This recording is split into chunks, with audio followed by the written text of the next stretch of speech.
बिस्मिल्लाहिर्रहमानिर्रहीम। अस्सलाम वालेकुम नाज़रीन, मरहबा। ईद शो में आपको कहेंगे खुशामदीद। मैं हूँ हुमार सलान और तमाम देखने वालों को ईद उल फित्र की बहुत बहुत मुबारकबाद पेश करेंगे। ईद का मौका है, ईद का दिन है, मिलने मिलाने का दिन है, आने जाने का दिन है, दावतें उड़ाने का दिन है। ऐसे ही हम भी बने हैं आज मेहमान, और हमारे मेज़बान कौन है? एक ऐसी शख्सियत जिनको आप सब जानते हैं, पहचानते हैं, और पाकिस्तान की अहम शख्सियात में से वो एक हैं, जिनकी अगर खिदमात की बात की जाए, जिनकी अचीवमेंट्स की बात की जाए, जिनके एजाज़ात की बात की जाए, तो यकीनन नाम लेते ही सबके जहन में अनगिनत अवार्ड्स, अनगिनत अचीवमेंट्स सामने आती हैं।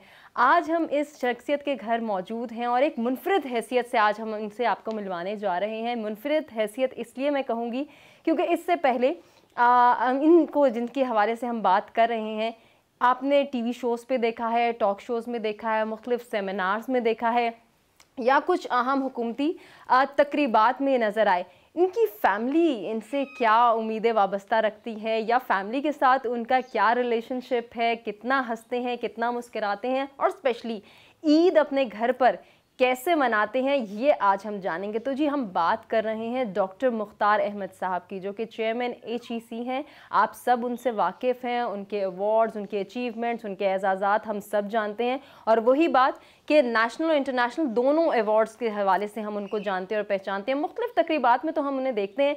आज हम जानेंगे डॉक्टर मुख्तार अहमद साहब अपने घर में ईद कैसे सेलिब्रेट करते हैं, अपने प्यारों के साथ कैसे ईद मनाते हैं, और ईद पे क्या वो जिस तरह से हम टॉक शोज़ में उनको देखते हैं, तकरीबात में देखते हैं, बहुत फॉर्मल होते हैं, क्या घर पे भी डॉक्टर साहब ऐसे ही होते हैं, या फिर घर पे कुछ चिल करते हैं, अपने घर वालों के साथ हंसी मजाक करते हैं, उनकी हॉबीज़ क्या हैं, किस तरह से ईद स्पेंड करते हैं, ईद के हवाले से उनकी क्या मसरूफियात रहती हैं, आज के प्रोग्राम में इन डिटेल हम आपको ज़रूर मिलवाएंगे।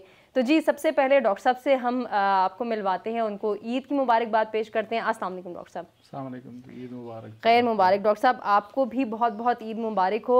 और वो जिस तरह से मैं इंट्रोडक्शन में कह रही थी कि आज हम एक मुनफरिद हैसियत से आपको मिलने आए हैं, आपसे मिलेंगे, आपकी फ़ैमिली के हवाले से जानेंगे। तो डॉक्टर साहब, आप एक्साइटेड हैं या नहीं हैं ईद के हवाले से? सबसे पहले तो ये बताएं। मुझसे ज़्यादा ये बच्चे एक्साइटेड माशाल्लाह। तो ये मेरे नवासे नवासियाँ सारे माशाल्लाह। तो आपका शुक्रिया। मैं जैसे आपने कहा, मैं आज तक मेरा ख्याल है फर्स्ट टाइम मेरी फैमिली किसी पब्लिक इसमें गैदरिंग में आई है, या उनकी अपीयरेंस होगी टीवी शो। आपका शुक्रिया साइड टीवी का, आपने इतने प्यार से कहा तो मैंने कहा आ जाए। डॉक्टर साहब, आपका शुक्रिया, आपने सबने अपना कीमती वक्त हमें दिया। तो सबसे पहले हम जो है वो मिसेस मुख्तार अहमद साहब से मिलना चाहेंगे और उनसे जानेंगे कि उनकी हवाले से कितनी वो एक्सपेक्टेशंस रखती थी जब डॉक्टर साहब से उनकी शादी हुई। डॉक्टर साहब के ये माशाल्लाह इतनी अचीवमेंट्स, इतने अवार्ड्स, इतने एजाज़ात, कैसा महसूस करती हैं, कैसा फ़ील करती हैं? अस्सलाम वालेकुम मैम, आपको भी बहुत बहुत ईद की मुबारकबाद। खैर मुबारक। ये बताएं डॉक्टर साहब, घर पे भी फॉर्मल होते हैं? हमें तो टॉक शोज़ में, तकरीबात में बहुत फॉर्मल नज़र आते हैं, बहुत सीरियस नज़र आते हैं, कुछ थोड़ा डर भी लगता है। क्या घर पे भी ऐसे हैं डॉक्टर साहब? घर पे भी ऐसे ही हैं?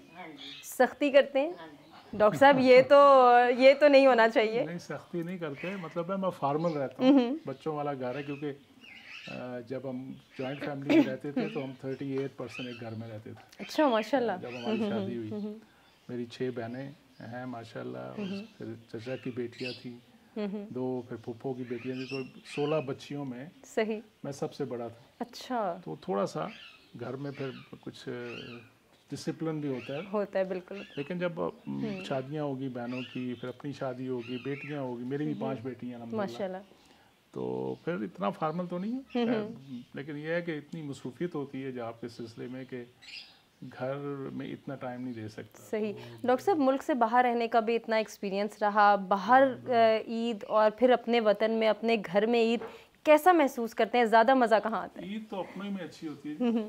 पहले बुजुर्ग होते थे, वालिदैन थे, दादा दादी थे, गांव में जब होते थे तो गांव में ईद का मज़ा आता था। जब वालिदैन के साथ पिंडी में शिफ्ट हुए तो फिर यहाँ वालिदैन के साथ ईद। अब तो हम बड़े बुजुर्गों में हैं और हमारे बच्चे हमारे पास ईद आते हैं। बिल्कुल ऐसे, जैसे आप माशाल्लाह बता रहे हैं कि आपकी 5 बेटियां हैं, तो फिर तो ईद पे घर भर जाता होगा माशाल्लाह। कल दूसरे दिन अगर हमारे घर आप आते तो आप देखते कि हमारे पास घर में तकरीबन 100+ लोग होते हैं। अच्छा माशाल्लाह, तो वो ये सेंटर होता है। बच्चे, बेटियों के फैमिलीज, और कज़न वगैरह तो तकरीबन 100+ लोग होते हैं हमारे सेकंड ईयर जो। तो कभी भाभी ने ये नहीं कहा कि मुझे इतना खाना बनाना पड़ता है, ये क्या मुझे भी कहीं जाने का शौक है? कश्मीरी फैमिली है हमारी ना, तो ये तो खुश होते हैं। बहुत खूब। सबसे अच्छा क्या बनाती हैं? सारा कुछ अच्छा बनाती है, मुझे बनाया रखा रोज। नहीं, ईद पे सबसे अच्छा क्या बनाती हैं? ये सब मिलके काम करते हैं। ईद पे ज़्यादा फरमाइश ही होती है क्योंकि हम कश्मीरी हैं, तो इन बच्चों को दूध वाला एक सालन हमारा होता है यखनी, तो वो इन बच्चों को बड़ी पसंद है और फरमाइश होती है। बच्चों की होती है या फिर बच्चों के नाना की होती है? उनकी भी होती है। नाना की कोई फरमाइश नहीं होती, वो कह रहे हैं मेरी नहीं होती। सर ऐसे तो ना कहें। मेरी तो जो मिल जाएगी, तो ये बच्चों की, अब तो बच्चों के लिए जीते हैं। ऐसा ही है। लेकिन बच्चों से पहले जब अगर थोड़ा सा हम माजी के झरोकों में जाएं, तब बताएं कितने फरमाइशी थे डॉक्टर साहब? बस ईद पे ये होगा तो ठीक है, अदरवाइज मैंने तो उठना ही नहीं। फरमाइश नहीं है, कुछ भी नहीं, कभी कोई फरमाइश नहीं की? नहीं। डॉक्टर साहब कभी तो की होगी। पहनने को देते हैं पहन लेते हैं, जो खाने को देते हैं अल्लाह का शुक्र अदा करते हैं। क्या बात है, कभी पिकी नहीं हुआ। जबरदस्त। जो सबके लिए वही लिए। अच्छा डॉक्टर साहब, अमूमी तौर पे कहते हैं ना कि मर्द के दिल का रास्ता जो है वो मैदे से होके गुजरता है, तो कभी भाभी से कोई ऐसी फरमाइश की हो? से देख के आपको अंदाजा नहीं होता। ये तो है, मतलब आपको बिना मांगे मिल जाता है। अल्लाह का करम। क्या बात है, ये तो फिर हमारी भाभी बहुत अच्छी हैं। ये बताएं आप कैसे ईद गुजारती हैं और सबसे अच्छा आपको ईद पे क्या लगता है? कोई काम करना, किसी के घर जाना, या फिर जिस तरह से डॉक्टर साहब अपने बता घर ही रहे थे? अच्छा लगता है और सब आती हैं, डॉक्टर साहब की सिस्टर्स आती हैं, बच्चियाँ आती हैं, तो घर पे ही अच्छा लगता है। कभी आपने फरमाइश नहीं की कि मुझे मैके जाना है, ये क्या कि मैं घर पे रहूं? और मैं कभी मैके नहीं गई अच्छा, पूरी लाइफ में। 37 ईयर हमारी शादी को हो गए हैं, तो शादी जब से हुई है मेरी मिसेज कभी पेके नहीं गई। डॉक्टर साहब ये कैसे हो गया? पूछ लें, अभी इसके भाई और भाभी भी हैं, देखिए वो आपसे मिलेंगे, उनसे भी पूछ लीजिए। हाँ, जब हम अमेरिका या बाहर थे, या मैं फैसलाबाद कुछ अर्सा मैंने सर्व किया, तो वापसी पे आते थे तो शायद रुकना पड़ता था, वरना जब तक हम इधर रहे हैं पिंडी इस्लामाबाद में, ये जाती भी थी घर ना, तो सामान लेके कि मैं 2-4 दिन रहूँगी, तो शाम को फ़ोन आ जाता था, आई मैंने घर जाना। अच्छा, इसमें एक और चीज़ भी है ना, डॉक्टर साहब ने आपको कभी नाराज़ नहीं किया? फिर तो हम डॉक्टर साहब को क्रेडिट देंगे कि आपने वो सामान नहीं उठाया और मैं के जा रही हूँ, वो वाली रिवायत नहीं कायम की। नहीं, अल्लाह का करम है, वैसे कभी भी नहीं हमारी तरफ। लेकिन डॉक्टर साहब ये आजकल हम ये ट्रेंड देखते हैं कि बहुत पिकी हो गए हैं लोग, चाहे नौजवानों में, मैं किसी खास वो नहीं। लेवल नहीं रहा, एक्सपेक्टेशन बहुत बढ़ गई। वो जो हमारे वक्तों पे गिविंग का कांसेप्ट था ना, कि बड़ों को देना है, मेल ने सारा फैसिलिटेट करना है, और बड़े ने अपना हक अदा करना है, छोटे ने अपना हक अदा करना है, उससे हम निकल गए। डॉक्टर साहब इसमें एक और चीज़, मैं थोड़ा सा इसको ना सीरियस पहलू की जानिब भी ले जाना चाहूँगी। उसकी रीज़न ये कि जब हम एक इंसान को देखते हैं जिसकी इतनी अचीवमेंट्स हो, जिसने इतना सर्व किया हो सोसाइटी के लिए, मुल्क के लिए, तो शायद हमारे जहन में एक पर्सपेक्टिव ये बनता है उसके हवाले से कि ये बहुत चूज़ी होगा, बहुत फॉर्मल होगा, या इसके अंदर एक परफेक्शनिज्म की सोच होगी? अल्हम्दुलिल्लाह प्रोफेशनलिज्म अपनी जगह है, लेकिन असल बात यह ना जी कि इंसान, मैं समझता हूँ कि अगर आपको कोई पोजीशन मिलती है, आप एजुकेशन लेते हो, आपको कोई अवार्ड मिलता है, तो ये फल की तरह अल्लाह आपके ऊपर फ्रूट लगाता है। डेफिनेटली। तो नेचर का असूल है, जिस दरख्त के साथ फल लगता है तो वो झुकता है, तो जितने आप झुकेंगे उतना अल्लाह को पसंद है। सुभान अल्लाह, बहुत मुझे बचपन से सिखाया कि बेटा अल्लाह को मस्कीनी पसंद है। सही। तो अल्लाह उसी में रखे। अच्छा ये बताएं कि मैम ने कभी आपसे कहा है कि बस ईद का सूट आप ही दिलवाने लेके जाएंगे वरना मैं नहीं? मेरे भी यही खरीदती हैं, तो मैंने कहा मुझे कोई ऑफिस से कोई फुर्सत मिले तो मैं इन चक्करों में, हाँ मैं जब बाहर से आता हूँ तो अमूमन मैं अपनी बच्चियों की शॉपिंग भी मैं ही करता हूँ। अच्छा। तो इनके लिए भी करता हूँ, बच्चियों के लिए भी करता हूँ, क्योंकि वो बहनों वाला घर था ना, तो मुझे वो औरतों की पसंद सारा पता है। अच्छा, ज़बरदस्त, ये एक इंसेंटिव रहा आपके पास। माशाल्लाह। अच्छा डॉक्टर साहब ये बताएं कि बचपन की ईद, अब जवानी की ईद को अगर हम थोड़ा सा डिस्कस करें, और अब माशाल्लाह आप मेच्योर एज में, इन तीनों में से सबसे ज़्यादा फेवरेट आपकी कौन सी रही? देखिए, एंजॉय सच्ची बात है, तो वो बचपन की जो ईदें होती हैं थी ना, वो बड़ी कमाल की थी। उसमें लाबाली होती थी चीज़ें, आप पे कोई रिस्पॉन्सिबिलिटी नहीं है, तो छोटी छोटी ख्वाहिशें होती थी, बुजुर्ग जो लेके आते थे, इंतज़ार किया जाता था, सुबह कपड़े आते थे उनको 2-2 दफ़ा प्रेस करना, शूज़ आते थे उनको 3-4 दफ़ा बार बार पहन के देखना, बार बार साफ करके रखना कि पॉलिश ठीक है। फिर जिस दिन सुबह ईद होनी, क्योंकि उस वक्त ये नहीं होता था कि जी के टीवी हैं, मोबाइल हैं, आपको इमीडिएट पता लग जाता था, तो इंतज़ार करना होता था, कहीं मस्जिद में अनाउंस होता था या उस वक्त सायरन बजता होता था, ऐसा ही है, तो कि जी सुबह ईद होगी, तो फिर बड़ा इंजॉय करना, और फिर सुबह उठ के तैयारी करनी, फिर बुजुर्गों के साथ थोड़ा सा शहर से बाहर जाते थे, वो ईदगाह उसको कहते थे, वहाँ नमाज पढ़नी, वहीं से कब्रिस्तान जाना, बुजुर्गों की कब्रों पे दुआ करना, फिर वापस आना, फिर फैमिली में मिलना, तो वो एक अच्छा था। उस वक्त वो ईदी का कंसेप्ट भी होता था, बल्कि छोटी थोड़ी ईदी होती थी। डॉक्टर साहब, अब जिस एज में आप हैं, नवासों का आना, नवासियों का आना, और फिर वो फील होना कि वो कहते हैं ना, अब एक ऐसी एज आ जाना कि अपना बचपन इनमें नजर आता है, और वो कहते हैं असल से सूद प्यारा होता है। बच्चों के साथ एक एज बंदा बहुत ज्यादा तगदो वाली गुजारता है। अल्लाह की ब्लेसिंग होती है, ये नवासे, पोते, पोतियाँ, नवासियाँ, बच्चियाँ भी और बच्चे भी माशाल्लाह। लेकिन ये जो खास कर ये जो अगली पौध है ना, लेकिन एक नवासा मेरा आया, उसको बेचारा, ये अभी बेटी मेरी अमेरिका होती है, तो आजकल आए हुए हैं, तो अभी तक इनकी टाइम एडजस्टमेंट नहीं हो रही। बिल्कुल ऐसे ही, वो अमेरिकन टाइम के साथ चल रहे हैं। इस वक्त वहाँ रात शुरू होगी ना, सही, तो ये उस वक्त का इंतजार कर गया तो सो गए। तो ये अब इतनी रौनक है कि ये अपने इनके दादा इधर साथ ही रहते हैं, दादा दादी इनकी फैमिली, तो मैं बार बार उनको खींचता हूँ, वो अपनी तरफ खींचते हैं। बिल्कुल। लेकिन ये वाहिद बच्चे देखे हैं जो अमूमन ये होता है कि बच्चे नाने नानी के घर ज़्यादा खुश रहते हैं, ये अपने दादा हाल के ज़्यादा खुश रहते हैं। क्या बात है, वो बस जहाँ उनका कामिल और ये किरण जो है ना, तो अभी मैंने आज ज़बरदस्ती रोका इनको, मैंने कहा आज रुक जाएं, वो ये तो हम इनसे जानेंगे कि ददियाल में ज़्यादा क्यों खुश रहते हैं और ननियाल में नहीं। ज़रा नानी अम्मा से भी जान लेते हैं, नानी बन के ईद स्पेंड करना और फिर नवासे नवासियों के साथ रहना कैसा लगता है? इनको सारे खाला कहते हैं, नानी नहीं कहते। नानी नहीं कहते, लगती भी खाला ही है। आपको कैसा लगता है? बहुत अच्छा लगता है। वो बचपन में वो बच्चों वाली ईद, उसमें तो सारा टाइम इसकी ख़रीदारी करनी है, उसका कुछ रह गया है, मुझे खाना भी बनाना है। अब जब ये आते हैं, कैसा फील करती हैं? इनके लिए चीज़ें ख़रीदना, इनके ईदी का एहतमाम करना, कितना फ़र्क महसूस होता है? जो अपनी बेटियों के लिए करते थे, अब तो उनके लिए फुर्सत ही नहीं, अब सारा इन पे ही है। तो कभी शिकायत नहीं करती हैं आपसे? वो नहीं करती, क्योंकि उनकी ये जो अरम फरहाद हैं, ये तो इधर ही रहते हैं। सही। तो बाकी ये जो कामिल और किरण है, ये बायस हैं, तो ये आजकल ये भी सारे आए हुए हैं, तो बड़ा अच्छा लग रहा है कि इस दफ़ा ये भी हमारे साथ हैं। ठीक। अच्छा मैम, अभी डॉक्टर साहब बता रहे थे कि नो डाउट उनकी ज़िंदगी बहुत मसरूफ़ रही, और फिर उस टाइम पे देखें कि जब आप एक ज़िंदगी की जद्दोजहद का आगाज़ करते हैं, फिर उसमें तगदो करती हैं, अचीवमेंट्स में एक के बाद एक, फिर बहुत मसरूफ़ रहता है एक इंसान। कभी ऐसा हुआ हो आपने बहुत एहतमाम किया और डॉक्टर साहब के लिए, और डॉक्टर साहब घर नहीं आ सके और आपका मूड ख़राब हो गया? ये बहुत दफ़ा होता है। तो फिर आपका रिएक्शन क्या होता है वो बताएं? कुछ भी नहीं होता। नहीं, इतनी मेहनत करने के बाद फिर आपको दुख नहीं होता, अफसोस नहीं होता ये मेरे साथ क्या हुआ? नहीं होता, मुझे भी पता है कि वो इतना बिजी हैं, तो इसलिए अब आदत। आहिस्ता आहिस्ता शुरू में स्टार्ट में तो जाहिर है आपको बहुत ज्यादा दुख होता होगा, फिर आहिस्ता आहिस्ता आपने खुद को कैसे कन्विंस किया? लड़ाई हो? नहीं डॉक्टर साहब, मैं थोड़ा सा चाह रही हूँ ना कि हम ऐसे कैसे हो सकता है कि लड़ाई ना हो? लड़ाई नहीं होती। मैं बड़ा लकी हूँ कि मुझे बुजुर्ग भी अच्छे मिले, बहन भाई भी अच्छे मिले, फिर आगे अल्लाह ने साथी भी अच्छी दी, कभी हमारा कोई इस तरह के इशू नहीं होते। और फिर मेरे साथ ही रहे, मैं पढ़ने गया अमेरिका, मेरे साथ ही साथ गए। सही। मैं जहाँ भी रहा साथ रहे, फिर मोरक्को रहा कुछ साल, मेरी फैमिली मेरे साथ रही, तो इतना कोई वो नहीं हुआ। लेकिन आई मस्ट अप्रिशिएट के रियलाइजेशन है मेरी बच्चियों को भी, फैमिली को भी, मिसेस को भी, कि नहीं ये हमारे लिए मसरूफियत है, नेशन के लिए काम कर रहा है, तो कभी इन्होंने गिला नहीं किया। कभी तो हुआ होगा कि जिस तरह से मैम हाउसवाइफ हैं, हाउसवाइफ की डिमांड्स और होती हैं, वो उस तरह से प्रोफेशनल लाइफ को अंडरस्टैंड नहीं कर सकती। एज फैक्टर है, आप कभी कभी शायद गिला करती हैं कि देखें जी आपको हमारा एहसास नहीं है, टाइम नहीं देते। तो मैं कहता हूँ बीबी अब क्या, अभी तो बस रिटायर लाइफ ही है, थोड़े अरसे बाद तो घर ही रहना है मैं। बिल्कुल ऐसा ही है। तो फिर उसके लिए कुछ प्लानिंग्स या उसके लिए भाभी को कन्विंस किया कि हम किस तरह से वो टाइम स्पेंड करेंगे? मैं इसको डॉक्टर साहब कुछ तो सोचा होगा? नहीं, मैं थोड़ा सा, मैं पढ़ाता भी हूँ ना, तो मैं इसको हर दिन में 2-3 दफ़ा फ़ोन कर लेता हूँ कि यार तुम मिस कर रहा हूँ, तुम ठीक हो, तो फिर अगले 4 घंटे ये ठीक रहती है। देखिए ये हम ये चीज़, ये की पॉइंट्स हम जानना चाह रहे हैं जो आज के नौजवानों को। मैं इसको,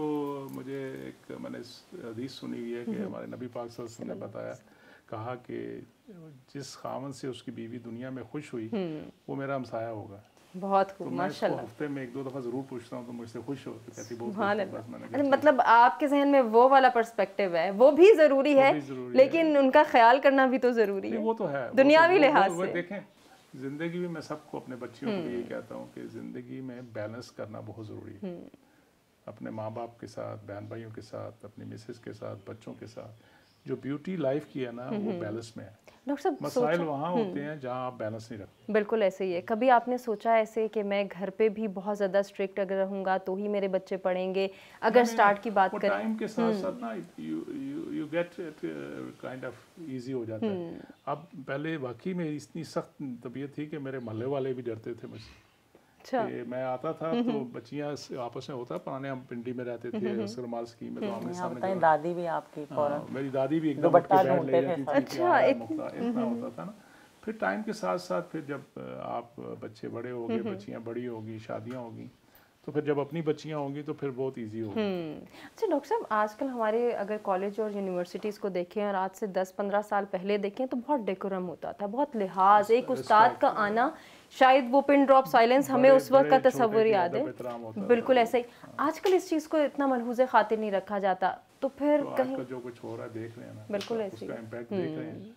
कि मैं कहता हूँ कि हम आज़ादी के चक्कर में बहुत ज़्यादा आज़ाद हो गए। एग्जैक्टली ऐसे ही इसको लोग पता नहीं दूसरी तरह भी ले जाते हैं, लेकिन मैं समझता हूँ कि जो हमारे माशरे में अदब एहतराम था, रिस्पेक्ट थी बड़े छोटे की, वो बदकिस्मती से कम हो गई। बिल्कुल हमारे घरों में अभी भी अल्लाह का करम है कि आज भी मेरी बहनें नानी दादियाँ बन गई हैं, लेकिन वो अदब एहतराम करती हैं मेरा अभी भी। शायद डॉक्टर साहब इसके पीछे वही तरबियत का फैक्टर बहुत ज़्यादा इम्पोर्टेंट है। बुजुर्गों ने जो माँ बाप हमारे उस वक्त के उस्तादों ने जो हम पे इन्वेस्ट किया हुआ है, वो अभी भी काम कर रहे हैं। इस पर डॉक्टर साहब हम ज़रूर मज़ीद भी बात करेंगे, और डॉक्टर साहब के नवासे और नवासियों से भी मैं आपको एक मरतबा फिर से कहेंगे खुशामदीद। और जैसा कि हम आपको बता चुके हैं कि आज हम मौजूद हैं डॉक्टर मुख्तार अहमद साहब के घर, जो कि चेयरमैन HEC हैं, और मुख्तलिफ अचीवमेंट्स उनके हवाले से अगर हम बात करें, नेशनल इंटरनेशनल अवार्ड्स के हवाले से आप उनको जानते हैं, पाकिस्तान की जानी मानी शख्सियत हैं।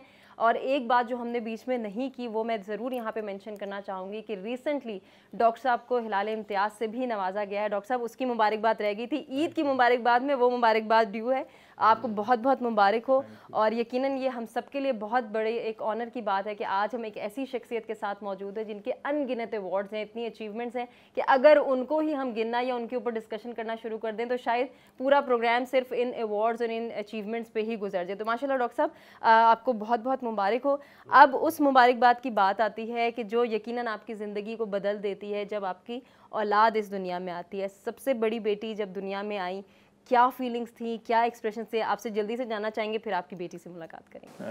अल्हम्दुलिल्लाह जी, माशाल्लाह। आमना मेरी पहली बेटी है। वो बड़ा अजीब सा था कि जिस दिन ये पैदा हुई उस दिन मैं भी हॉस्पिटल में था और मेरी मिसेज भी। अच्छा। उस दिन मेरा एक एक्सीडेंट हुआ, मेरा बाजू टूट गया था, नीचे ऑपरेशन हो रहा था, तो ऊपर मेरी मिसेज एडमिट थी और वहाँ पर आमना पैदा हुआ। तो मुझे उसी हालत में मुझे ला के उन्होंने दिया, मेरे प्लास्टर लगा हुआ था, तो वो अल्लाह की रहमत। अपना दर्द तो भूल गए होंगे उस खुशी के आगे। बहुत माशाल्लाह। तो आमना, कैसा लगता है? माशाल्लाह बाबा एक जानी मानी शख्सियत पाकिस्तान की, जहाँ भी नाम लें हर कोई डॉक्टर मुख्तार अहमद साहब को जानता है, आप उनकी सबसे बड़ी बेटी। कभी ऐसा नहीं लगा कि मुझे जो है वो ज़िंदगी बहुत फूक के गुजारनी है, कल को मुझसे भी कोई सवाल हो सकता है, आप तो डॉक्टर साहब की बेटी हैं, आप ये काम नहीं कर सकती? पहले तो अस्सलाम वालेकुम, आपको बहुत बहुत ईद मुबारक। जी, मैं सबसे बड़ी बेटी हूँ, तो मैंने अपने बाबा का वो स्ट्रगलिंग वाला फेज़ भी और वो ग्रोइंग फेज़ भी देखा हुआ है। लाइक बाकी बहनें छोटी थी, लेटर ऑन दे केम, तो मैं तब से साथ हूँ जब बाबा स्कॉलरशिप पे मैं US गए थे PhD करने, तो मैंने बाबा का वो वाला फेज़ भी देखा हुआ है, and then gradually from one phase to the other. तो ऑब्वियसली वेरी वेरी प्राउड और बहुत इंस्पायर्ड अपने फादर से, और हमेशा जैसे एक ख्वाहिश थी बचपन से कि मैं बाबा की तरह बनना चाहती हूँ, तो फिर मैंने अपना करियर भी इसी तरह से चूज़ किया क्योंकि मैं इंस्पायर्ड थी उनसे, तो उनको फॉलो करना। आप टीचिंग करती हैं? जी, मैं टीच। कैसा लगता है? बहुत वो याद आता है कि जब हम एज अ स्टूडेंट बिहेव करते थे, टीचर्स को हम कुछ समझते नहीं थे, या समटाइम्स हम टीचर्स को बहुत लाइट लेते होते थे, और फिर घर आके हमसे सवाल होते थे, आज स्कूल से क्या पढ़ के, आज कॉलेज में क्या सीखा, आज यूनिवर्सिटी गए थे, कितने लेक्चर्स लिए, अब हमसे सवाल किए जाएंगे या हमारे मुतालिक सवाल किए जाएंगे। बिल्कुल, क्योंकि मैं जिस यूनिवर्सिटी में पढ़ाती हूँ मैं खुद वहीं से पढ़ी हूँ, तो लाइक बेसिकली अब मैं on the other side of the table हूँ, तो बिल्कुल सब समझ में आता है कि वहाँ बैठ के कैसा फील हो रहा होता है और अब यहाँ बैठ के कैसा लगता है, तो एक डिफरेंस, बहुत अच्छी सी फीलिंग होती है। बिल्कुल ऐसे ही आमना, वो फीलिंग, ये तो प्रोफेशनलिज्म की फीलिंग है। अब अगर घर की बात करें तो जब हमारे पेरेंट्स हमें सिखा रहे होते हैं, बता रहे होते हैं, रोक टोक कर रहे होते हैं, उस टाइम हमें बहुत बुरा लग रहा होता है। लेटर ऑन जब हम अपनी औलाद को बता रहे होते हैं, अपने बच्चों के साथ वही चीज़ें उसको मैं कहूँगी रिकॉल कर रहे होते हैं, तो फिर हमें समझ आता है कि हमारे पेरेंट्स ने कितनी मेहनत की, कितनी रिस्पॉन्सिबिलिटी का काम था बीइंग अ पेरेंट, बच्चों को उनकी ग्रोइंग एज का साथ देना या फिर उनकी तमाम तर जिम्मेदारियों को पूरा करना।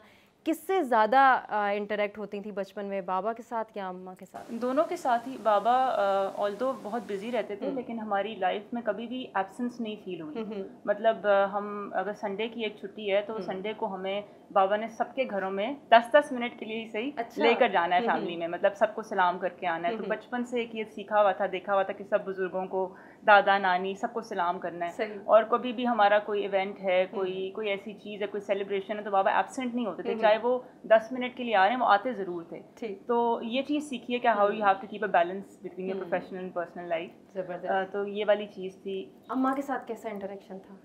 अम्मा के साथ शादी के बाद ज़्यादा दोस्ती हो गई थी। शादी से पहले डांट पड़ती। अम्मा ने काम सिखाने होते हैं, घरदारी सिखानी होती है, अच्छा बच्चा बनाना। लेकिन शादी के बाद फिर वही सारी बातें याद आती हैं। एग्जैक्टली। तो वो शादी के बाद ज़्यादा बॉन्डिंग ज़्यादा हो गई। किस बात पे ज़्यादा स्ट्रिक्टनेस दिखाई अम्मा ने? कहाँ डांट पड़ती थी, ये करो, ये ठीक नहीं किया? ऐसे हमारी होता है ना देसी मॉम्स के, ये करो अगले घर जाके क्या करोगी, तो अगले घर जाओगी तो मुझे बातें सुनाएंगे लोग, वो वाली चीज़ें जो होती है, हर माँ जैसे कहती है। तो बस इन बातों पे पड़ती थी। वैसे हमारा लड़कियों वाला घर था, बहुत एक हाउसफुल फुल ऑफ गर्ल्स हमेशा से, कि पहले बाबा की 6 बहनें थी, तो वो एक घर लड़कियों से भरा हुआ होता था। फिर हम 5 बहनें, फिर हमारे कजन्स हैं, फ्रेंड्स हैं, तो हमारा घर हमेशा भरा हुआ है लड़कियों से। माशाल्लाह। तो आपको ये नहीं होता होगा ये काम आपके लिए नया, या मैं क्यों काम करूं? नहीं, मेरे बाबा तो इतने बड़े आदमी है, मैंने काम नहीं करना है, ऐसी कभी फीलिंग आई? नहीं, ऐसी कभी फीलिंग नहीं आई, क्योंकि मैं खुद टीचर हूँ। अपने स्टूडेंट्स को भी ये बात कहती होती हूँ कि मेरी दादी का भी एक बहुत बड़ा रोल है, अल्लाह ताला उनको जन्नत नसीब करे। हम लोगों का, मेरे बाबा की लाइफ में, उनकी सक्सेस में भी, और वो भी ये एक बात कहती होती थी, कहावत थी कि जिस दरख्त पे सबसे ज़्यादा फल लगा होता है वो सबसे ज़्यादा झुका हुआ होता है। बेशक ऐसे ही। तो ह्यूमिलिटी सीखी हमेशा। कभी भी नहीं देखा कि बाबा ने माशाल्लाह इतना कुछ अचीव किया, कभी भी कोई एरोगेंस नहीं देखी, कभी ये नहीं देखा कि उन्होंने किसी को कमतर समझा है। तो हमेशा कभी सोशल सर्कल में या फ्रेंड सर्कल में ये नहीं कहा कि मेरे बाबा के पास इतने अवार्ड्स हैं, मेरे बाबा तो इतने बड़े? नहीं, हम बहुत प्राउड फील करते हैं। प्राउड फील करते हुए हम ज़रूर, जैसे I like writing about him. I am not sure कि इन्होंने कभी पढ़ा है कि नहीं पढ़ा, लेकिन मैं अपने सोशल मीडिया पे लिखती हूँ। अब आज ये बता दें आपने पढ़ा है या नहीं पढ़ा? मैं लिखती हूँ इनके बारे में, क्योंकि मैं बहुत प्राउड फील करती हूँ कि मैं इनकी बेटी। अच्छा डॉक्टर साहब, माँ बाप अक्सर ये कहा जाता है कि जो घर के सबसे बड़ा बच्चा होता है, चाहे वो बेटी है या बेटा है, उसमें अपना अक्स देखना चाहते हैं, कोशिश करते हैं कि ये हम जैसा बने या हमसे भी आगे जाए। आपकी वो वाली फीलिंग थी? नहीं, हर बच्चे के साथ होती है, लेकिन मैं हमेशा ये बड़ी थी ना, बल्कि जिस वक्त इसका रिश्ता हो रहा था तो डिसीजन मेकिंग डिफिकल्ट था, तो मैंने कहा कि ये मेरी बेटी नहीं बेटा है, क्योंकि मेरे तो बेटी ही है। ऐसे ही है। मैंने कहा इसने बेटा बन के छोटी बहनों का ख्याल करना है। क्या बात है। तो वो माशाल्लाह ये अपना रोल प्ले करती है, सारी आपस में बहनें प्यार मोहब्बत से। अब जरा बाकी बहनों की तरफ भी देखते हैं ना, वो भी देख रही हैं। आप सेकंड नंबर पे कौन है जी? बेटी मेरी आज इधर नहीं है, तीसरे नंबर वाली, लेकिन सेकंड लकीली अमेरिका होती है, ये भी आई हुई है आजकल, ज़ारा इसका। वालेकुम अस्सलाम जी। ज़ारा कैसी हैं आप? खैरियत से? पाकिस्तान में भी बिल्कुल ठीक हूँ। पाकिस्तान की ईद खैर मुबारक।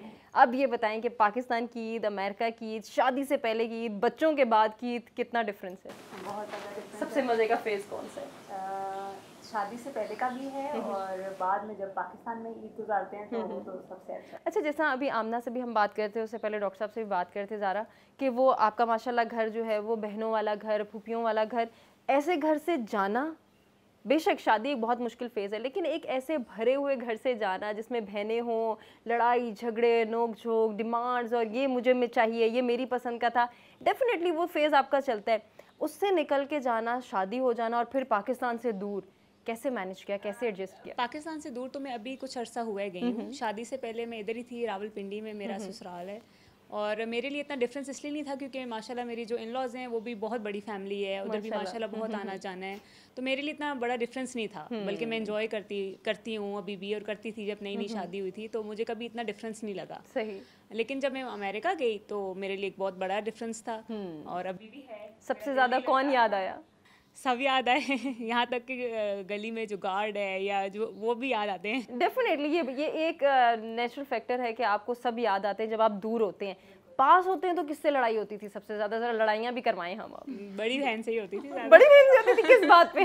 बचपन में, मतलब इनसे बाबा मामा इससे ज्यादा प्यार करते हैं, ये पहला बच्चा है घर का, सारी डिमांड मेरी वजह से डांट पिटती होती थी अच्छा। हर वक्त कि भाई ज़ारा, मतलब अगर मैं गिर गई हूँ, मुझे कुछ हो गया तो डांट बेचारी इसको पड़ती थी, मैं फिर भी बच जाती थी। अच्छा, ये भी तो होता है ना कि बस मामा बाबा इसको ही देखते हैं, सारी बातें इसकी मानते हैं, सारे डिसीजन मेकिंग में इसको रखते हैं, मुझसे तो कोई पूछता नहीं। हाँ, वो ऑपोजिट। अच्छा, टेंशन ज़्यादा मिलना शुरू हो गई थी क्यों? तो हमारा एज डिफरेंस ये है कि हमारा 4 इयर्स का एज डिफरेंस है, तो मैं जब 4 इयर्स बाद आई तो वो मुझे लगता है कि फील करती होगी कि ये आ गई है। ये क्यों आ गई? आ गई है। अच्छा, उसके बाद तो माशाल्लाह एक और आ गई, एक वो और अभी आ यहाँ गई, पे नहीं है, बिल्कुल, जी। लेकिन उसके बाद जो आई जरा उनसे भी मुलाकात कर लेते हैं। अस्सलाम वालेकुम। वालेकुम सलाम। आपका क्या नाम है? खैर मुबारक। ये बताएं, ये 2 बड़ी बहनें, बल्कि माशाल्लाह से 3 बड़ी बहनें, इन तीनों ने कभी रोब जमाया कि बस तुम छोटी हो, हमारे लिए पानी लेकर आओ, चाय बना के लाओ? जो मेरे से बड़ी वाली है उसने सही ये वो किया है। भाई वाला रोल तो मामा किसकी फेवर करती थी? मेरी करती है। आपकी करती थी? माँ भी सबसे लाडली है। ये है क्यों? ये बताएं जरा मैम, आपकी लाडली ये क्यों है? माशाल्लाह से उसमें 3 है। जितने हमारे पे रोक टोक रिस्ट्रिक्शन थी वो हम पे थी, यहाँ आके सब खत्म हो गई। क्यों हो गई खत्म? ये बताएं ना, या आप बताएं। नहीं नहीं नहीं नहीं, इसमें कोई हिडन वो होगा, कोई फैक्टर होगा। बस ये कि ये बिल्कुल खामोश रहती है और किसी के अपने काम से काम और अपना ना इसको खाने का पता होता है, या मतलब अगर दे दिया तो ठीक है, मतलब खुद से नहीं ये करती थी। सही। अच्छा डॉक्टर साहब, ये एक बड़ी हर घर की कहानी है, शायद ऐसा लगता है कि जहाँ 3 से 4 बच्चे हों वहाँ हर किसी को लग रहा होता है फलां बच्चे को माँ बाप प्यार कर रहे हैं, मुझे नहीं, मुझे इग्नोर कर रहे हैं, मुझे निगलेक्ट कर रहे हैं। जब भी कहीं हो गया ना तो हर एक को ये फील होता है कि उससे ज़्यादा कर। जिस तरह हम 8 बहन भाई थे, मैं सबसे बड़ा। 6 बहनें थी, फिर वालिद साहब की डेथ के 2 माह बाद भाई पैदा हुआ, तो उसने वालिद देखा नहीं, मुझे पापा कहते। सही। तो अल्लाह मग़फ़िरत करे, मेरी अम्मा मुझसे बहुत कोई एक्सेप्शनल हमारा उनका मेरा ताल्लुक़ था प्यार। मेरे सब बहन भाइयों को गिला होता था माँ से कि आप पापा के लिए ज़्यादा करते। वो कहती मैं क्या करूँ, मैं दुआ शुरू करनी है मुख्तार तो थी ख़त्म हो जाती, तो फिर मैंने याद आता फिर मुख्तार से कर दी, तो उनकी दुआओं के साथ यहाँ तक। बेशक ऐसा ही है, बेशक बेशक। दादी बहुत बावाज़ दुआ करती थी और वो कितनी देर से बाबा के लिए दुआ करती थी। क्या बात है, माशाल्लाह से देखें ना उनकी बल्कि दुआएं। अभी जब इनको हिलाले इम्तियाज मिला तो हम वापसी पे हम कब्रिस्तान गए पहले, यू नो ये आपकी दुआओं की वजह से, डेफिनेटली उनकी हार्डवर्क है, परदादी की दुआओं का बहुत बिल्कुल ऐसे ही है। कितना अच्छा लगता है कि अब पेरेंट्स की दुआ हमारे साथ है। आप भी मैरिड है? नहीं आप मैरिड नहीं है, ठीक है। तो ये मैरिड बहनें जब आती हैं, ये रोब जमाती हैं मेरे बच्चों को संभालो, देखो मैं इतना काम करके आई हूँ, तुम्हारी तो लाइफ इतनी सुकून में है, हमें देखो कितना कुछ देखना पड़ता है। नहीं, मुझे लगता है इनकी शादियों के बाद ज़्यादा बॉन्डिंग हो गई है बच्चों की वजह से। दूर अब होने हम की ज़्यादा वजह से या वेट बच्चों की वजह से? बच्चों की वजह से हम ज़्यादा वेट कर रहे होते। पास होती थी तो कौन सी तंग ज़्यादा करती थी? वो एक सब ही करती थी, लेकिन फिर आहिस्ता आहिस्ता ठीक हो गया। जो हमारी 3rd वाली बहन है ना वो थोड़ी तरह रोब वाली है। अच्छा, वो हम पे भी रोब रखती सब पे है। रोक रखती है। क्यों डॉक्टर साहब? डरते हैं उससे कि वो किसके जैसी है? आप कितना है? वो बाबा की जैसी होंगी। बड़ी बड़ी जिसे कहना चाहिए ना, वो बड़ी सारी केयर करती है, लेकिन वो एक्स्ट्रा। और माँ को भी गुस्सा करेगी, मुझे भी कभी कभी कहती तो नहीं, लेकिन इनडायरेक्टली मैसेज दे देगी, बहनों को गुस्सा करेगी कि पापा का ख्याल नहीं करते हो, माँ का ख्याल नहीं करते हो, ये नहीं, वो ज़्यादा करती थी। सही। और बहनों पे डांट शांट भी वही करती है, इवन आमना को भी डांटती है, ज़ारा को भी डांटती है। और आप डांट सुन लेती हैं? चुप करके बैठो, तुमसे मेरे से बहुत ज़्यादा छोटी हो। जैसे वो शुरू से ऐसे ही लीड ले लेती है अपना, तो वो मुझे भी अच्छा, नॉर्मली हमने सुना है घर का सबसे छोटा बहुत अथॉरिटेटिव होता है, घर का छोटा तो बहुत मासूम है। वो सबसे ज़्यादा डांटी है। चले उनसे बात करते हैं। जी अस्सलाम वालेकुम। मनाइल नाम है। मनाहिल, आप कैसी हैं? मैं ठीक हूँ, आप ये कैसी हैं? मैं भी बिल्कुल खैरियत से हूँ। सबसे पहले तो आपको ईद मुबारक। आपको भी ईद मुबारक। खैर मुबारक। ये सारी अपने अपने घर चली गई हैं, अपने बच्चे लेकर आ जाती हैं, आप डिस्टर्ब नहीं होती? होती हूँ कभी कभी, लेकिन सच बोल। लेकिन मुझे ना बच्चे पसंद भी बहुत हैं। अच्छा, छोटे बच्चे। बहनों के बच्चे तो वैसे ही जी, बहनों से ज्यादा अच्छे अच्छे लगते हैं। सबसे ज्यादा कौन सा भांजा भांजी अच्छी लगती है? सबसे ज्यादा तो मुझे इसका बेटा अच्छा लगता है जो सो गया था, कामिल। अच्छा, वो दूर है पसंद शायद इसलिए। हाँ जी, बाकियों को देखते रहते हैं। जी जी, वो अच्छा लगता है। तो मनाहिल मेरे साथ थी जब अमेरिका में वो पैदा हुआ, तो मेरी मम्मा और मनाहिल आए, तो मनाहिल की उसकी बचपन के साथ जो बॉन्डिंग थी ना वो अभी तक है माशाल्लाह। 7 साल का हो गए, तो मनाहिल का फेवरेट इसीलिए शायद वो है। तो बाकी भांजे भांजे नहीं कहते खाला आप इसको क्यों ज्यादा प्यार करती हैं? नहीं, उनसे तो लड़ाई होती थी बहुत, क्योंकि मैं भी छोटी थी ना, वो भी छोटे। मेरे से छोटे क्यों इतने सारे आगे? अल्लाह ने मुझे छोटा बनाया था, ये वाली लाडली सबसे छोटी है माशाल्लाह, सेहत में अच्छी, लेकिन सबसे लाडली है।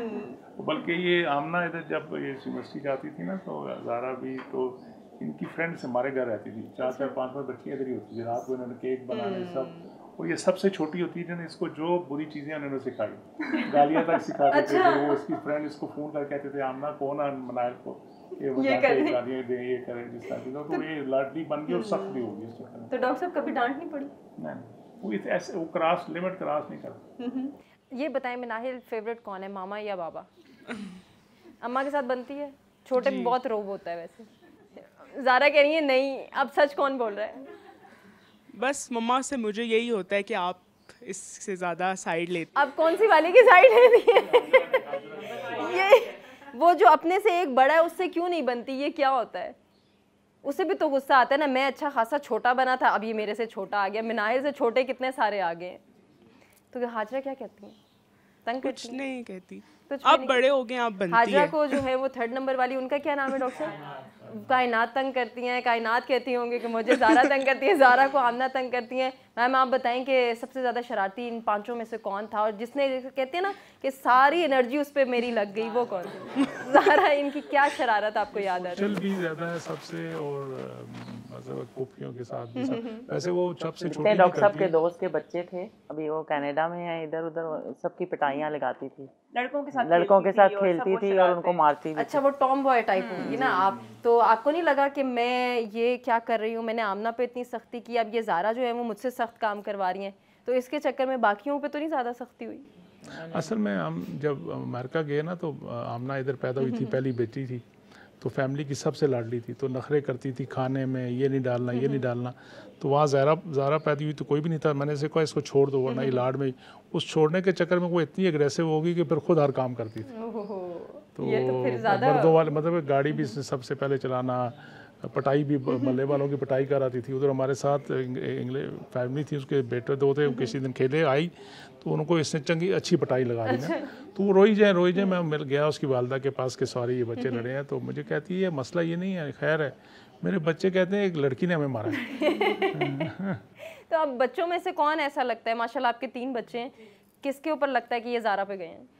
तीनों मतलब ज़ारा की खैर नहीं है। कहते होते हैं कि भाई मैं तो बड़ा सादा सा था बच्चा, मेरी अम्मी कहती है कि भाई मेरा बेटा तो बहुत मासूम था, तो इसका मतलब है तीनों तुम्हारे पे ही गए। तो अब तीनों से डर नहीं लगता कि ये क्या करेंगे, मुझे कितना तंग करेंगे? तंग करते हैं, लेकिन मैं ये होता है कि खामोश हो जाती हूँ, तो हैंडल करने की कोशिश करती हूँ कि भाई जरा लाड प्यार से किसी तरह कर दें, लेकिन अभी एज भी ऐसी है इनकी कि उस तरह इतनी वो नहीं होता। अच्छा, तीनों बहनों में से ये वाले नखरे कौन करता है कि अब बस मैं अपने घर से बहुत काम करके आई हूँ, मैं आ गई हूँ, अब मैंने सोना है, मेरे बच्चे भी अम्मी आप संभालें, सारे काम आप करें? अम्मा बताएं कौन सी वाली, वो कुछ पूछ रही है जी, कौन से वाले बच्ची ऐसी करती है, बस अम्मा मैं घर से बहुत काम करके आई हूँ, अब मेरे बच्चे भी आप देखें, मुझे सोने दें? आमना तो ऐसी नहीं लगती, आमना क्यों करती है?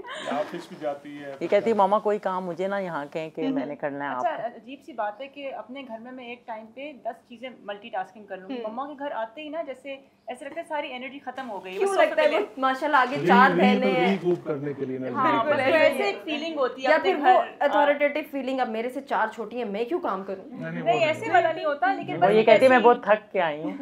मम्मा की लाडली कौन है सबसे ज्यादा? लाडली तो हाजरा ही है, वो तो फोर्थ। हाजरा क्यों? मैंने इसीलिए दोबारा ज़ारा नहीं कहा था, फिर मुझे लगा नहीं अब दोबारा आमना भी कह रही है। मिनाहिल, ये बात सच है? क्यों? मैंने तो बता दी। क्या है मतलब, ये क्या मामा आपकी बात ज्यादा मानती है? इनकी नान से पूछे ना, वो भाभी ये अच्छा है, ये तो आपस में लड़ती रहती बनी हुई है। अच्छा माशाल्लाह। पूछे जरा। चलें जी, हम उनसे ज़रा अलग बात करना चाह रहे थे, अब हम उनसे लड़ाइयों वाली बात करेंगे। अस्सलाम वालेकुम, क्या नाम है आपका? खैर मुबारक। सहरिश जी ये बताएं, ये माशाल्लाह अब आप भी बेटी बनी हुई हैं, तो ये आपसे जो हैं वो घुलती मिलती हैं, लड़ाइयाँ करती हैं? ये कहती हैं हम 5 काफ़ी थे।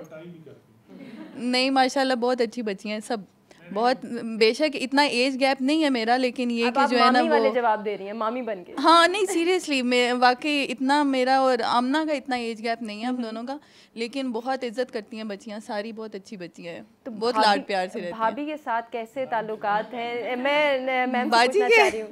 वो she is just like my mother, बल्कि शायद उनसे भी अच्छी है। मेरी मम्मा के साथ कभी हो जाती हैं लड़ाइयाँ, बाजी के साथ नहीं होती। मैम नंद और भाभी का एक ताल्लुक जो है ये बड़ा टिपिकल हमारे यहाँ तस्वुर किया जाता है, इसके हवाले से बहुत स्टीरियोटाइपिंग है।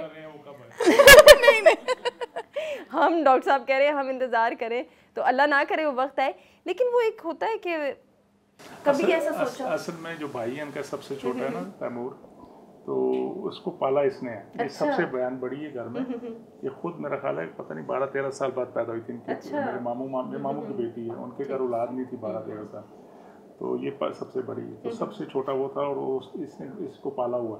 तो ये तो नंद भाभी से ज्यादा मुझे लग रहा है कि सास और बहू वाली फीलिंग है, ऐसा कोई रिलेशन है? वही रिलेशन है। आपने नहीं सोचा अब जरा मुझे सास बनने का मौका अल्लाह ने दे दिया है, तो मैं जरा रोब शोब झाड़ूं? झाड़ती हूँ। मान लेती है जब ये मेरे भाई को जरा थोड़ा तंग करती हैं तो ये देखिए असल बात तो अब नहीं है, तो आप उनके भाई को क्यों तंग करती है? भाई कम बेटा ज्यादा? वो मैं ये कहती रहती हूँ कि साइन तो उन्होंने ही किए थे, तो तंग तो उन्हीं को करना बनता है और किसी को तो नहीं। आपने कभी ये नहीं सोचा कि जो उनकी अम्मा है जिन्होंने उनको पाला है वैसे बहन है, तो मैं नहीं, जरा पाला उनको भी तंग मैंने ही करूं? है इसको। वही बता रही हूँ। नहीं, उनको तो मैं बिल्कुल तंग नहीं करती, इतनी अच्छी है वो, दिल नहीं करता उनको तंग करने का। उनकी बेटियों को तंग करने का दिल नहीं करता? नहीं, उनको भी नहीं, वो भी बहुत अच्छी चलिए बच्ची ये हैं बताइए, सारी। इन पांचों में से सबसे ज्यादा फ्रेंडशिप किसके साथ है? सबसे ज्यादा वो जो सऊदीया है उसके साथ है मेरी ज्यादा। बाकी अभी घर में है दोनों, हाजरा और मिनाइल, इन दोनों के साथ ज्यादा होती है। क्या दिल करता है कि इनको मैं किस तरह से देखती हूँ आगे? वो जब मैं यहाँ शिफ्ट हुई हूँ ना इनके साथ, तो मेरी बच्चियाँ जो हैं वो जेलस होने लगी थी कि मम्मा वो आपकी बेटियाँ हैं या हम आपकी बेटी हैं। अच्छा, ये डॉक्टर साहब, ये बड़ा ज़बरदस्त और ये एक पॉजिटिव जेस्चर है, मुझे बड़ी अच्छी लगी है बात सुन के कि हमारे यहाँ जो ये टिपिकल स्टीरियोटाइपिंग है कि अगर नंद भाभी का रिश्ता है तो यहाँ पता नहीं कितनी नोक-झोंक होगी, सास और बहू है घर में तो पता नहीं क्या होगा। हमारी शुरू से ना जॉइंट फैमिली सिस्टम है। मैंने आपसे कहा ना कि जब मेरी शादी 86 में हुई, 87 में, तो हम 38 लोग एक घर में रहे। कभी सोचा नहीं था गलत आऊँ। और जब हम इतने इस लेवल पे हो गए कि अब कमरे कोई नहीं थे कहाँ, तो फिर हमने डिसाइड किया बस अब बुजुर्गों ने मिलकर कि आप स्प्लिट कर लेते हैं। तो मेरे हिस्से में मेरा ख्याल 12-13 लोग आए। अच्छा। तो अल्लाह मग़फ़िरत करे, मेरी वालदा पहले दिन किचन में गई, खाना पकाने लगी, तो छोड़ के ना बर्तन फेंक के आ गई कि मुझसे इतने थोड़े बंदों का खाना नहीं बनता। अच्छा। आज की जनरेशन में जब हम देखते हैं तो शायद सास और ससुर का तस्वुर भी बहुत मुश्किल लगता है कि हम तो न्यूक्लियर फैमिली का सोच के आए थे, ये जॉइंट फैमिली कहाँ से आ गई? बताऊं कि ये मेरी अगेन अल्लाह की मेहरबानी और मेरी माँ की बरकत है इस घर में भी कि हमने कभी नाश्ता भी अकेले नहीं किया।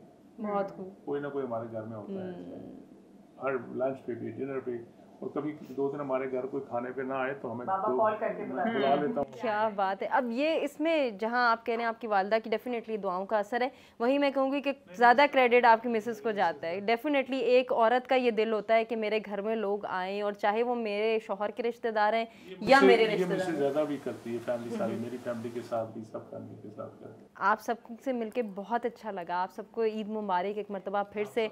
और डॉक्टर साहब, हमें आपका शुक्रिया ज़रूर अदा करना है कि आपने अभी खाया नहीं है ये। बिल्कुल डॉक्टर साहब, ये माशाल्लाह बहुत सारी चीज़ें हैं और हम ये ज़रूर खाएंगे। बहुत बहुत शुक्रिया इसके लिए भी। एक बात जो मैं ज़रूर यहाँ पे मेंशन करना चाहूँगी कि आप कह रहे थे कि फ़र्स्ट टाइम जिस तरह से हम आपकी फैमिली से मिले, और हमने भी इससे पहले नहीं ये एक्सपीरियंस किया था।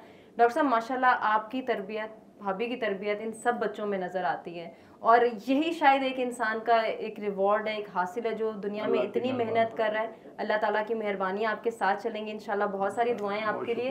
और नाज़रीन, आपसे इजाज़त लेने का वक्त है। जाते जाते आपको सिर्फ यही कहेंगे कि जहां हम अपनों के साथ ईद मनाने की बात करें, अपने प्यारों के साथ ईद मनाने की बात करें, वहीं हमें थोड़ा सा इस ईद पर अपने फ़लस्तीनी बहन भाइयों के हवाले से भी सोचना है कि जो आम ईदों की तरह या इस मरतबा उस तरह से ईद नहीं मना रहे जो इससे पहले वो मनाते आए। तो डॉक्टर साहब, आपसे मैं एक फ़ाइनल मैसेज लेना चाहूँगी गज़ा के मुसलमानों के हवाले से, हमारे फ़लस्तीनी बहन भाइयों के हवाले से। उन्हें भी हमें इस ईद पे याद रखना है। प्लीज़ फरमाइए। अल्लाह ताला उनकी हिफाजत करे। इस वक्त मुसलमान कश्मीर में हों, गज़ा में हों, बहुत से और मुल्कों में भी सफरिंग जो हो रही है, बदकिस्मती से हम नाम के मुसलमान रह गए हैं, और सिर्फ नारे इशारे लगाने से या जुलूस निकालने से ये चीज़ें नहीं होंगी। मैं मिल के अपने फ़लस्तीनी भाइयों को, कश्मीर के भाइयों को और बाकी बहन भाइयों को, और जहाँ जहाँ बर्मा में, बाकी जहाँ जहाँ मुसलमानों की सफरिंग हो रही है, इंसानियत की सफरिंग हो रही है, उनके लिए मिल के कोशिश करनी चाहिए। और ये जो जुल्म हो रहा है, रोज़ बेहिसी देखें कि एक छोटा सा कोई किसी का वो जानवर मर जाता है तो सारी दुनिया परेशान हो जाती है। उधर रोज़ाना शहीद हो रहे हैं बच्चे, बुज़ुर्ग, औरतें, किसी को एहसास ही नहीं। और मुझे नहीं समझ आती कि ये यूएनओ किस लिए बनी। बहुत सारे सवाल आते हैं डॉक्टर साहब, वो अल्लाह ताला उनके लिए कामयाबियाँ लाए, अल्लाह ताला उनके लिए आसानियाँ पैदा करे, और इस मुश्किल वक्त से उनको बिल्कुल हम अपने तय एक कोशिश कर सकते हैं, अपने हिस्से का किरदार अदा कर सकते हैं, यही किरदार अदा करना है। लेकिन ओवरऑल जहां हम बात कर रहे थे, डॉक्टर साहब से मिलकर, डॉक्टर साहब की फैमिली से मिलकर बहुत अच्छा लगा। उम्मीद है कि नाज़रीन आपको भी ये प्रोग्राम अच्छा लगा होगा। अपने फीडबैक से हमें ज़रूर आगाह कीजिएगा। आपसे इजाज़त चाहेंगे जाते जाते डॉक्टर मुख्तार अहमद साहब की तरफ से और उनकी फैमिली की तरफ से आपको बहुत बहुत ईद मुबारक। वेलकम बैक नाज़रीन, मरहबा ईद शो में आपको कहेंगे खुशामदीद। और आज हम डॉक्टर मुख्तार अहमद साहब के घर पे मौजूद हैं। उनकी फैमिली इंटरेक्शन को देख रहे हैं, किस तरह से डॉक्टर साहब ईद स्पेंड करते हैं अपनी फैमिली के साथ, अपने घर वालों के साथ, अपनी बच्चियों के साथ। जिस तरह से डॉक्टर साहब ने कहा कि उनकी 5 माशाल्लाह बेटियां हैं और अब उनकी बेटियों के भी बच्चे हैं जिनसे हम आपको मिलवाने जा रहे हैं। देखते हैं वो अपने नाना नानी के घर कितना शोर गुल करते हैं, कितना हल्ला मचाते हैं। डॉक्टर साहब के आगे बच्चों की बोलती तो बंद हो जाती है, नवासियों की बोलती बंद होती है या वहाँ पे डॉक्टर साहब को खामोश होना पड़ता है? ज़रा इस हवाले से भी बात करते हैं। तो डॉक्टर साहब माशाल्लाह आपके नवासियाँ इस वक्त मौजूद हैं, एक एक का तारुफ भी करेंगे, उनसे जानेंगे भी कि नानू ज़्यादा पसंद है, नानी अम्मी ज़्यादा पसंद है, और ये आपके आगे खामोश होते हैं या आपको खामोश होना पड़ता है? ये मुझे खामोश करते हैं, करा देते हैं, क्योंकि हम तो यही एक्सपेक्ट करते हैं कि सब डॉक्टर साहब से डरते हैं। में से अरस्तू है बेसिकली, सबसे ज्यादा सवाल करता है। अच्छा, अरहम नाम है इसका। बेटा बताओ अपने बारे में। चलिए जी अरहम, सबसे पहले तो ये बताएं कि आप कौन सी क्लास में? ग्रेड 4 में। ये बताएं कि आपको नानू का घर कैसा लगता है? अच्छा लगता है मुझे। ज़्यादा अच्छा लगता है? किससे? किससे? अपने घर से, ये बताएं। दोनों इक्वल ही लगते हैं। दोनों इक्वल लगते हैं। तो जब नाना के घर आते हैं जिन्हें आप बाबा कहते हैं, वहाँ ज़्यादा क्वेश्चंस आप करते हैं या नानू आपसे करते हैं? मैं करता हूँ। आप करते हैं। और जब ग्रेड्स की बात आती है, जब रिजल्ट की बात आती है, फिर अरहम साहब खुश होते हैं या फिर चुप हो जाते हैं? बहुत अच्छे रिजल्ट्स आते हैं माशाल्लाह। डर लगता है नहीं जब रिजल्ट आ रहा होता है? बाबा को क्या कहूँगा, बाबा तो सबके रिजल्ट्स चेक करते हैं। नहीं होता? आउटस्टैंडिंग बच्चे हैं। अच्छा, आप बताते हैं कि आपके बाबा, आप बाबा से कितना सीखते हैं और बाबा जैसा बनना चाहते हैं? किसको? नहीं, अपने ये तो सब माँ से भी, ये माँ से कहता है कि मैंने चेयरमैन बनना है। चेयरमैन एचईसी बनना चाहते हैं आप? क्या करेंगे चेयरमैन बन के? मुझे फुटबॉलर बनना है। फुटबॉलर बनना है? फुटबॉलर तो बनोगे ना आप। मामा से ये भी कहते हो मुझे चेयरमैन। जब छोटे थे तो कहते थे मैं चेयरमैन बनूंगा। अब उसे पता चल गया बहुत मुश्किल काम है। नहीं, उसने कहा फुटबॉल ज्यादा पैसे कमाता है। नहीं डॉक्टर साहब, वो बहुत मुश्किल काम है। आपको ये नवासियों में कहीं लगता हो कि इसमें फ्यूचर में आपकी झलक नज़र आ रही है? क्योंकि ये बहुत मुश्किल काम है एजुकेशन सेक्टर से इतना लगाव रखना। बेसिकली एक चीज़ हमारे एज के लोगों को समझ नहीं है, और फिर सेकंड जनरेशन, फिर थर्ड जनरेशन, कि जहाँ हमारी इंतहा है इनकी इब्तिदा है। Better than us, well informed उस सेंस में बेटर मैं कि इनके वो वेल इन्फॉर्म है और वाकई ये बच्चे बहुत सी चीज़ों पे हमसे आगे। शायद डॉक्टर साहब इनको उतनी स्ट्रगल नहीं करनी पड़ी जितनी आप लोगों को, फिर उसके बाद हमें के अलावा एक्सपोजर है ना जी। हमें तो हमारे वक्तों पे फ़ोन आता था, मुझे याद है कि जब मेरे फ़ोन लगे घरों में तो फ़ोन की बेल उठाते हुए मुँह सुर्ख हो जाता। ऐसे ही है। और ये तो इतने डेट तो नहीं करना चाहिए, इतने बेबाक हैं माशाल्लाह, कॉन्फिडेंट है माशाल्लाह। वो नेक्स्ट अगली जनरेशन है ना, बिल्कुल ऐसे ही है। तो ये वेल इन्फॉर्म है और हमसे ज़्यादा इन्फॉर्म। अच्छा डॉक्टर साहब, कभी कभी तो ये बच्चे इतना हैरान कर देते हैं कि शायद वो फीचर या वो एप्लीकेशन हमारी खोलने की जसारत नहीं होती, जो ये फटाफट उसको ऑपरेट कर लेते हैं। बल्कि कई दफ़ा ऐसे होता है कि मुझे अपने मोबाइल में कोई मसला आ जाए, एक लैपटॉप में, तो मैं इन बच्चों से ठीक कराता हूँ। डॉक्टर साहब किससे कराते हैं? बेटी है वो मनाइल हमारी, उससे भी तारुफ होगा, इनसे पूछ लेता हूँ कैसे करते हैं। ये हमारा फराज है बड़ा, ये भी, और ये अरम भी, ये फटाफट निकाल के। इवन ये जो अमेरिकन रिटर्न बच्चे हैं ये भी बहुत तेज है माशाल्लाह, ये हमसे 2 हाथ आगे हैं। तो चलें जी अमेरिकन रिटर्न से बात कर लेते हैं। किरण हमारे साथ मौजूद हैं। किरण, आप कौन से ग्रेड में हैं? अस्सलाम वालेकुम, मैं ग्रेड 4 में हूँ। आप बहुत प्यारी लग रही हैं। ईद मुबारक। ईद मुबारक। खैर मुबारक। ये बताएं आप किसकी पसंद के कपड़े पहनती हैं? मम्मा और बाबा के। मामा की पसंद के, बाबा की पसंद के। बाबा जो आपके नाना है, अपने फादर के कह रही हैं। अच्छा, तो आपके जो नाना अबू हैं और नानू हैं, ये ईदी में क्या देते हैं आपको? पैसे देते हैं। ज़्यादा पैसे मिलते हैं, मज़ा आता है। उनसे क्या परचेज करती हैं आप? मैं सेव करती हूँ। सेव करती हैं? वाह, टॉयज नहीं लेती? तो मामा पापा इतने लेके आते हैं। तो नाना से क्या फरमाइश होती है जब पाकिस्तान आना है, मैं आ रही हूँ पाकिस्तान, जल्दी जल्दी खाने बनाएं, क्या करें? बताओ, पिछली दफ़ा क्या आप मुझे कह रही थी मुझे डायमंड चाहिए। अच्छा, ये नाना से ऐसी डिमांड हो सकती है। मैंने पूछा बड़ी हो जाओ बेटा, डायमंड भी इंशाल्लाह। डॉक्टर साहब, कभी ऐसा नहीं होता घर में सारे बच्चे हैं माशाल्लाह, हर बच्चा लड़ भी रहा है, बातें भी कर रहा है, इनकी लड़ाई से कभी डिस्टर्ब हुए? हम नहीं डिस्टर्ब होते, महल्ले वाले हो जाते। ये भी सही है। तो यूज़ हुए, हमें तो वैसे भी बड़ी फैमिली है। आजकल भी रमज़ान है ना, तो लोग हमसाए में बेचारे आके थोड़ा दिन को आराम करते हैं। तो हमारे अलग कभी किसी ने आवाज़ नहीं निकाली। पिछले दिनों इन बच्चों ने इतना शोर डालो, सारे इकट्ठे थे, तो हमारे साथ वालों ने एक दो ने मैसेज आया आपके घर कौन बच्चे आए। अच्छा, मैं सोने भी नहीं देते। उन्होंने ऐसा तो नहीं कहा चेयरमैन साहब के यूनिवर्सिटी के बच्चे तो नहीं उठा के नहीं आए सारे? अच्छा ये बताएं मैम कि वो एक रिवाज होता था कि नानियाँ ईदी लेकर आएंगी, कपड़े सिएंगी, बच्चियों के कपड़े बनाएंगी। अब तो काफ़ी मॉडर्निज्म आ गया, अब हमें परचेजिंग आसान हो गई है, हम रेडीमेड जाते हैं लेकर आ जाते हैं। सबसे ज़्यादा किस नवासी या नवासी के लिए दिल करता है कि बस इसके लिए सबसे ज़्यादा मैंने ईदी का एहतमाम करना है, जो पाकिस्तान में है या पाकिस्तान से दूर है? जो पाकिस्तान से दूर है उनका होता है, तो ये तो इधर ही हैं। सही। तो ज़्यादा किरण का होता है कि इसके लिए कोई, क्योंकि पहले ये अकेली थी, अब इसकी बहन भी है छोटी। सही। तो लेकिन ये है कि खालाएं भी और हम सब इसके साथ ज़रा ज़्यादा तो आपका क्या दिल करता है? आपकी पसंद के कपड़े पहने, कपड़े ज़्यादा लेने का दिल करता है, टॉयज ज़्यादा देने का दिल करता है? कपड़े ज़्यादा, चूड़ियाँ, कपड़े, इस तरह की चीज़ें। तो आप अपने लिए किस तरह से शॉपिंग करती हैं? ईद की शॉपिंग के हवाले से बताएं। बच्चियों का ख्याल भी रखना है, नवासा नवासी का ख्याल भी रखना है, अपने आप के लिए कितना टाइम निकालती हैं? अपना तो अब मैं इतना नहीं निकालती, बेटियां हैं माशाल्लाह, वही मेरी शॉपिंग करती हैं। कैसा लगता है? एक वक्त था कि आप बेटियों के लिए शॉपिंग करती थी, अब बेटियां आपके लिए शॉपिंग कर रही हैं। अच्छा लगता है। सबसे ज़्यादा आपको किसके दिए हुए, एक होता है ना कि ये मेरी पसंद को पहचानती है, ये मेरी इसकी और पसंद बिल्कुल सेम है। अब अगर मैं अपनी बात करूं तो मेरी और मेरी मदर की पसंद सेम नहीं है, लेकिन मेरी जो छोटी बहन है उसकी और मामा की लगता है एक ही चॉइस है। तो ऐसा होता है ना कि जहाँ पे बंदे का बहुत ज़्यादा वो हो रहा हो कि ये वाली बेटी मेरी बिल्कुल मेरी चॉइस के कपड़े लेती है। बेटी एक वो जो मेरी सौदिया है अभी रियाज में, वो लेती थी पहले, और अब मेरी एक भांजी है सच में, वो मेरी शॉपिंग करती है। सही। बहन की बेटी है। अच्छा, उसके उसकी और मेरी एक जैसी चॉइस। क्या बात है। डॉक्टर साहब, बेटियों का साथ होना, फिर बेटियों को ब्याह देना, दूर भेज देना खुद से, डेफिनेटली ये बहुत मुश्किल है। आपका ये फेस किस तरह से आया जिंदगी में, फिर यके बाद दीगरे कई मरतबा? पहले 6 बहनें थी, मैंने आपसे कहा, वो भी बेटी ही थी। बिल्कुल ऐसे ही। की डेथ होगी जब मैं अभी एफएससी में पढ़ता था, मैं सबसे बड़े थे, तो मेरे लिए तो बेटियां ही थी। उनकी शादियां करना, फिर अपनी 5 बेटियां, फिर आगे भांजियां, उनकी शादियां आगे, तो ये लगता है अल्लाह ताला ने उनकी मेहरबानी, अल्लाह ताला का, हमने बेटियां भी आनी। बिल्कुल ऐसा, तो उसमें अल्लाह की मेहरबानी है। मुश्किल चीज़ होती है, लेकिन अल्लाह का हुक्म है, उसकी नबी की सुन्नत है, तो सही ज़रूरी करना। और फिर ये रिवॉर्ड माशाल्लाह, फिर आगे जो ये जो आ गया है। चलिए फिर हम आगे चलते हैं। आगे कौन सा नवासा है जी? सबसे बड़ा नवासा है माशाल्लाह। आप तो छुप के बैठे हुए हैं, आप सबसे बड़े हैं। बिठाया इन्होंने यहाँ पर है मुझे। आप तो देखें, आप बिठा दिया है। ये इतने सारे जो छोटे आ गए हैं ना, उन्होंने फरहाज की जगह ले ली है।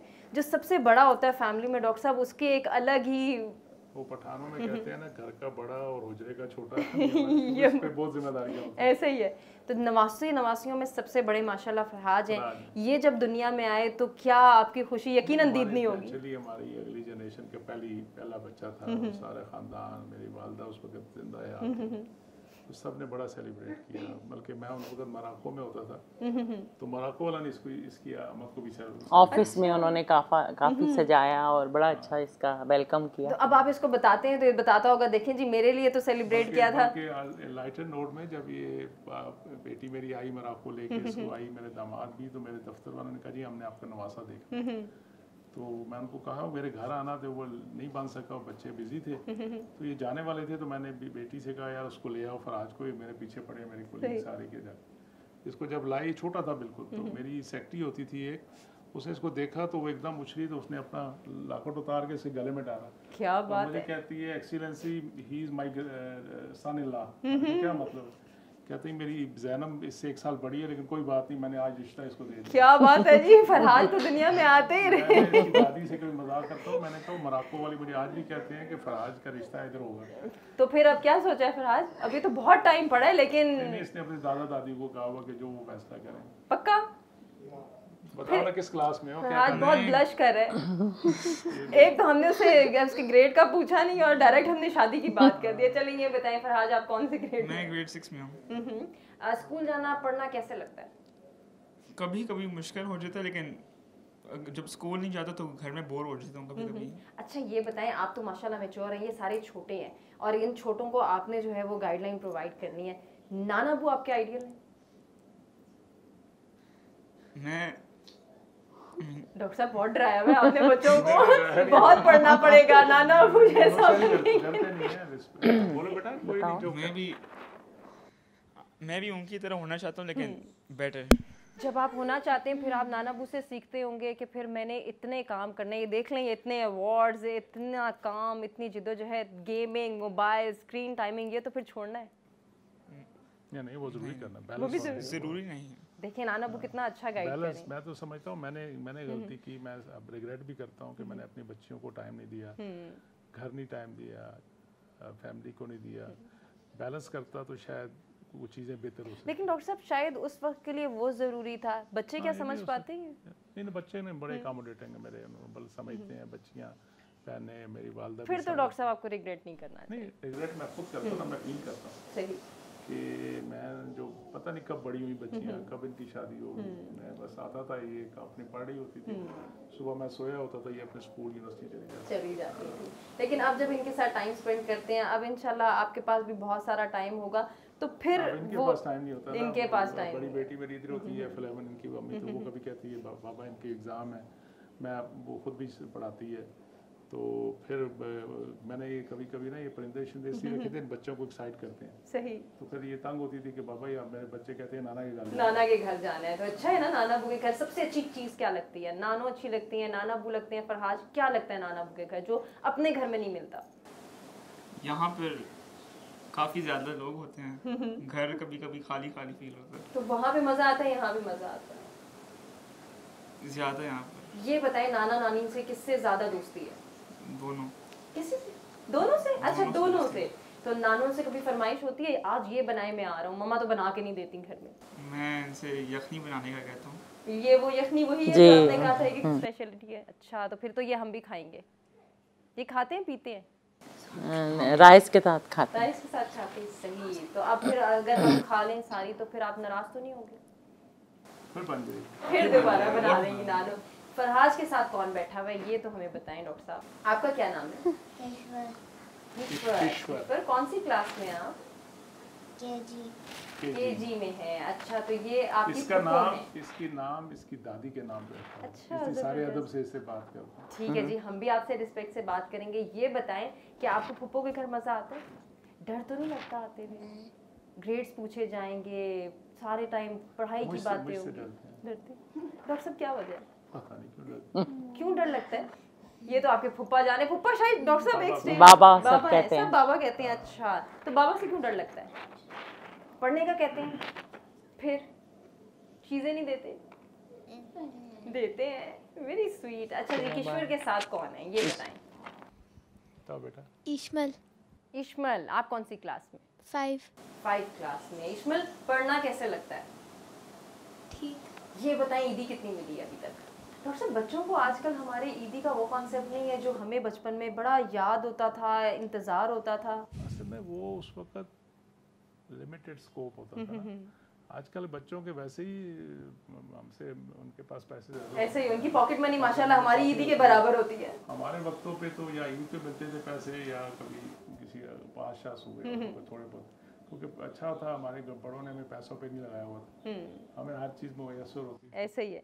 लेकिन डॉक्टर साहब एक वक्त को सोचता तो है इंसान कि मेरे पास उस वक्त इतने पैसे होते तो मैं अपनी वो वाली ख्वाहिशात जो उस टाइम पीरियड के लिए रिक्वायर्ड थी। देखिए ये तो नेचुरल चीज़ है, ये कभी बंदा सेटिस्फाई नहीं होता।